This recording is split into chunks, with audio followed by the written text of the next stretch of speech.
பல்கி யூட்ரஸ்னா என்ன, இதனால என்ன ப்ராப்ளம்ஸ் வரலாம் அப்படிங்கிறத பற்றி நம்ம இந்த வீடியோவில் இப்போ பார்க்கலாம். ஸோ ஒரு ஜென்ரலாக பல்கி யூட்ரஸ்னா அந்த யூட்ரஸோட சைஸ் ஒரு நார்மலாக 7-8 சென்டிமீட்டர் இருக்கிற யூட்ரஸோட சைஸ் வந்து கொஞ்சம் பெருசாக இருக்குது அப்படிங்கிறது தான் அந்த பல்கி யூட்ரஸுங்கிறதுக்கு அர்த்தம். இது வந்து ஒரு ஏஜ் குரூப்பில் ஒரு காரணத்தினால இல்லை காரணமே இல்லாமல் கூட இருக்கலாம்.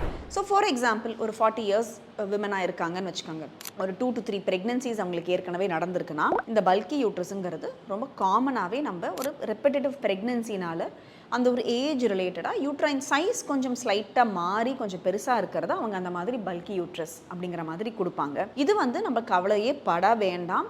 இது ஒரு நார்மலான ஒரு ஃபைண்டிங், ஒரு அல்ட்ராசவுண்ட் ஃபைண்டிங், ஒரு சைஸ் ஆஃப் தி யூட்ரஸ் அவங்க மென்ஷன் பண்ணியிருக்காங்களே தவிர இந்த பல்கி யூட்ரஸ் பர்சே ஒரு டிசீஸுங்கிறது அர்த்தம் கிடையாது.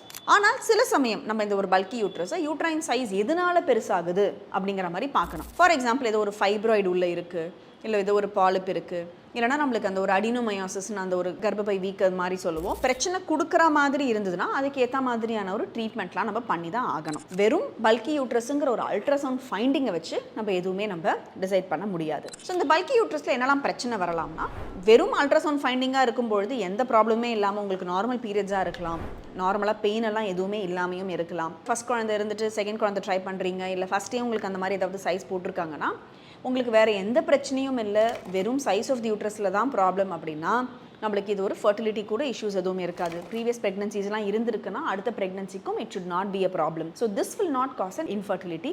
ஸோ அதை பற்றி நீங்கள் கவலைப்படுறதுக்கு இல்லை. பட் இதுவே ஒரு ஃபைப்ராய்டு அடினோமயோசிஸாக இருந்தது அப்படின்னா அந்த மாதிரி இருக்கும்பொழுது அதோட சைஸு அதோட சிவியரிட்டி அப்படிங்கிறத பொறுத்து தான் அவங்க சிம்டம்ஸ் இருக்கும். ஒரு சின்ன ஃபைப்ராய்டாக இருக்குது, ஒரு ரொம்ப மைல்டு மினிமல் அடினோமயோசிஸாலாம் இருந்தது, உங்களுக்கு ஒரு நார்மல் பீரியட் தான் இருக்குது, பெயின் இல்லை, நார்மல் ஃப்ளோ இருக்குது அப்படிங்கும்பொழுது நீங்கள் இதை பற்றி கவலைப்படணுங்கிற அவசியம் கிடையாது. அதுக்கு உண்டான மெடிக்கேஷன் சம்டைம்ஸ் எடுக்கும்போது it will all B fine. But இதுவே வந்து ஃபைப்ராய்ட் சைஸ் ரொம்ப பெருசாக இருக்குது, இல்லை அது யூட்ரைன் கேவிட்டிக்குள்ளே இருக்குது, இல்லை ஒரு அடினோமயோசிஸ் ரொம்ப சிவியராக இருக்குன்னா எக்ஸசிவாக உங்களுக்கு ப்ளீடிங் ஆகலாம், இல்லை உங்களுக்கு பெயின்ஃபுல்லான ஒரு பீரியட்ஸாக இருக்கலாம். ஒரு 4-5 நாளைக்கு பதிலாக 7-8 நாள் 10 நாள் கூட சில பேருக்கு பீரியட்ஸ் போகும். சம்டைம்ஸ் அந்த ஒரு பொசிஷன் சைஸ் எல்லாம் பொறுத்து அந்த ஒரு இன்ஃபர்டிலிட்டி குழந்தையின்மை கூட அது கொடுக்கலாம். ஸோ எதனால இந்த மாதிரி ஒரு சிச்சுவேஷன் இருக்குது அப்படிங்கிறத பொறுத்து அதுக்கு ஏற்ற மாதிரி நம்ம ட்ரீட்மெண்ட் ப்ரோட்டோகால்ஸ் பண்ணுவோம். ஸோ ட்ரீட்மெண்ட் அப்படின்னு எடுத்திங்கன்னா எல்லா பல்கி யூட்ரஸ்க்கும் ட்ரீட் பண்ணணுமானா அதெல்லாம் எதுவுமே இல்லை. ஃபைப்ராய்ட்ஸ் அடினோமயோசிஸ் அந்த மாதிரிலாம் ஒரு சிச்சுவேஷனாக இருந்ததுன்னா அதுக்கு ஏற்ற மாதிரியான ட்ரீட்மெண்ட் நம்ம கண்டிப்பாக பண்ணி ஆகணுமே தவிர மற்றபடி வேறு எதுவும் சிவியர்னு கிடையாது.